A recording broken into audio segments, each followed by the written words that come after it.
വയനാട് ലക്ഷം പിന്നാലെ പ്രിയങ്കയ്ക്ക് പിന്നാലെ ലക്ഷക്കണക്കേ ഉള്ളൂ.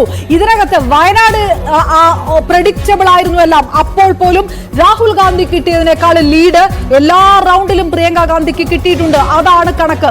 അപ്പോൾ ആ വിഷയം ഉയർത്തിപ്പിടിക്കും. ഇത് പ്രവചനാതീതമല്ലാത്ത വിജയമാണ്, പ്രവചിക്കപ്പെട്ട വിജയമാണ്. പക്ഷേ ഒരൽപ്പം പോലും ലീഡ് ഉയർത്താൻ LDF-ന് കഴിഞ്ഞിട്ടില്ല, ലീഡ് ഉയർത്താൻ NDA-ക്കും കഴിഞ്ഞിട്ടില്ല. സത്യൻ മൊകേരിക്കൊക്കെ ഓരോ റൗണ്ടിലും ഒരു 3000 വോട്ടിന്റെ ഒക്കെ കുറവുണ്ടായി. നവ്യ ഹരിദാസിന് അത് 2000 വോട്ടുകളുടെ കുറവുണ്ടായി. അപ്പോൾ കൃത്യമായിട്ട് പ്രിയങ്ക ഗാന്ധിക്ക് കൃത്യമായിട്ട് വോട്ട് നില കൂട്ടി. രാഹുലിന്റെ 5 ലക്ഷം ഭൂരിപക്ഷം പ്രിയങ്ക ഗാന്ധി നിലനിർത്തുമോ എന്നുള്ള ആശങ്ക ഇനി വേണ്ട.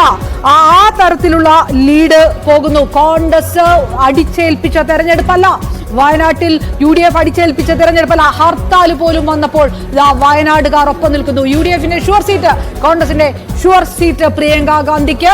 രാഹുൽ ഗാന്ധിയെക്കാളും മികച്ച ഭൂരിപക്ഷം നടത്തുമ്പോൾ മറ്റ് 2 മുന്നണികൾക്കും ലീഡ് എല്ലാ റൗണ്ടിലും കുറയുകയും ചെയ്തിരിക്കുന്നു. കോൺഗ്രസിന് അഭിമാനിക്കാം. ഈ കണക്കൊക്കെ വയനാട്ടിൽ നിന്നും ഉയർത്തിപ്പിടിക്കാം. തീർച്ചയായും 2,85,000-ലേക്ക് പ്രിയങ്ക ഗാന്ധിയുടെ ഭൂരിപക്ഷം കുതിക്കുന്നു. അത് 3 ലക്ഷം കടന്ന് 4-ലേക്ക് എത്തുമെന്ന കാര്യത്തിൽ 3.5 ലക്ഷം കടക്കുന്ന കാര്യത്തിൽ സംശയമില്ല. 4-ലെത്തിക്കുക എന്നതാണ് വയനാട്ടിലെ കോൺഗ്രസിന്റെ വലിയൊരു കടമ്പ. അത് സംഭവിക്കുമെന്ന് കാത്തിരുന്ന് കാണണം. മറുഭാഗത്ത് ലക്ഷങ്ങളുടെ പ്രിയങ്കരി എന്നാണ് ന്യൂസ് 18 വിശേഷിപ്പിക്കുന്നത് പ്രിയങ്ക ഗാന്ധിയെ.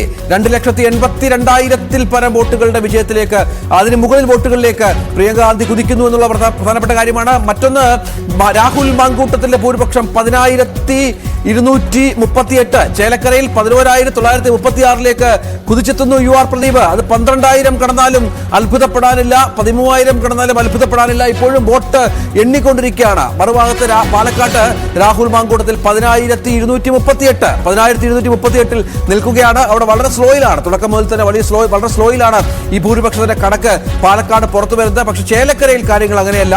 ഓരോ നിമിഷവും കുറച്ചുകൂടി വേഗത്തിൽ കാര്യങ്ങൾ മുന്നോട്ട് പോകുന്നു എന്ന് സംശയമില്ല. ഇപ്പോൾ ചേലക്കരയിൽ 12,000 കടന്നുള്ള ഭൂരിപക്ഷത്തിലേക്ക് UR പ്രദീപ് എത്തുന്നു എന്ന കാര്യത്തിൽ സംശയമില്ല. 10,238-ലേക്ക് രാഹുൽ മാങ്കൂട്ടത്തിൽ കുതിച്ചെത്തുന്നു. അങ്ങനെ BJP-യുടെ സ്വപ്നങ്ങളെല്ലാം കാറ്റിൽ പറത്തി BJP-ക്ക് വലിയ തിരിച്ചടി സംഭവിച്ചുകൊണ്ട് പാലക്കാട്ട് രാഹുൽ മാങ്കൂട്ടത്തിൽ വിജയത്തേറിലേറുന്നു എന്നുള്ളതാണ് പ്രധാനം. ചേലക്കരയിലും പാലക്കാടും എന്താണ് ജനം വോട്ട് ചെയ്യാൻ പോയപ്പോൾ കൃത്യമായി ശ്രദ്ധിച്ചിരുന്നത്?